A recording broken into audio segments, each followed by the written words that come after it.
જય શ્રી કૃષ્ણ। આજે આપણે શ્રીમદ ભાગવત કથાના 45મા એપિસોડમાં પ્રવેશ કરી રહ્યા છીએ।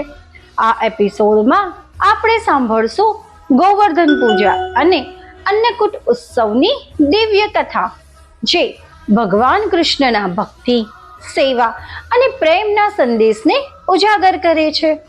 ઇન્દ્રદેવનો અહંકાર તૂટ્યો અને વૃંદાવન પરનો વરસાદ બંધ થયો।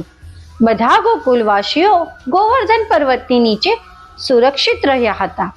જ્યારે 7મા દિવસે કૃષ્ણએ પર્વતને પાછો મૂક્યો ત્યારે સમગ્ર વૃંદાવનમાં આનંદનો મહોત્સવ છવાઈ ગયો। નંદ બાબા, ગોપાલો અને ગોપીઓએ ભગવાન કૃષ્ણનો આભાર વ્યક્ત કર્યો। તમે અમને રક્ષા કરી પ્રભુ, કૃષ્ણ સ્મિત કરીને બોલ્યા। હવે આપણે ગોવર્ધન પર્વતની પૂજા અને અન્નકૂટ ઉત્સવ ઉજવીએ। ગોપીઓએ ઘરમાંથી સ્વાદિષ્ટ ભોજન તૈયાર કર્યું। દૂધ, માખણ, લાડુ, પૂરણપોળી, દહીં, શાકભાજી અને અનેક પ્રકારની વાનગીઓ સંપૂર્ણ વૃંદાવનમાં ભોજનની સુગંધથી મહેકી ઉઠ્યું। ગોવર્ધન પર્વતની આજુબાજુ ભોજનનો વિશાળ ઢગલો બનાવવામાં આવ્યો। આને જ કહેવાય છે અન્નકૂટ ઉત્સવ। કૃષ્ણજી બોલ્યા, આ અન્નકૂટ ભોજન ગોવર્ધન દેવ અને ગાયો માટે અર્પિત છે। જ્યાં પ્રેમ અને સેવા છે ત્યાં હું સ્વયં પ્રસન્ન છું। તેમણે પોતાના સ્વરૂપથી ગોવર્ધન પર્વત રૂપે ભોજન સ્વીકાર્યું। આ દ્રશ્ય જોઈ સૌ આશ્ચર્યચકિત થઈ ગયા। ગોપાલો નાચવા લાગ્યા, ગોપીઓ ભજન ગાવા લાગી અને સમગ્ર વૃંદાવન આનંદમાં તરબતોડ થઈ ગયું। દેવતાઓએ આકાશમાંથી ફૂલ વર્ષા કરી।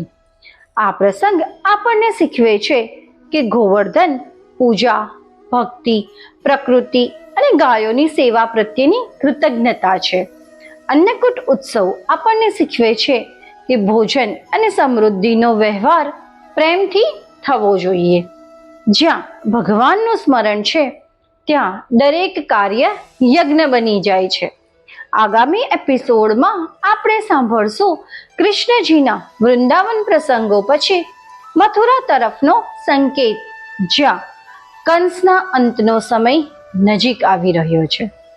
મિત્રો, આજે આપણે સાંભળ્યું ગોવર્ધન પૂજા અને અન્નકૂટ ઉત્સવની અદ્ભુત કથા। ચાલો આપણે પણ જીવનમાં કૃતજ્ઞતા, સેવા અને ભક્તિનો ઉત્સવ ઉજવીએ।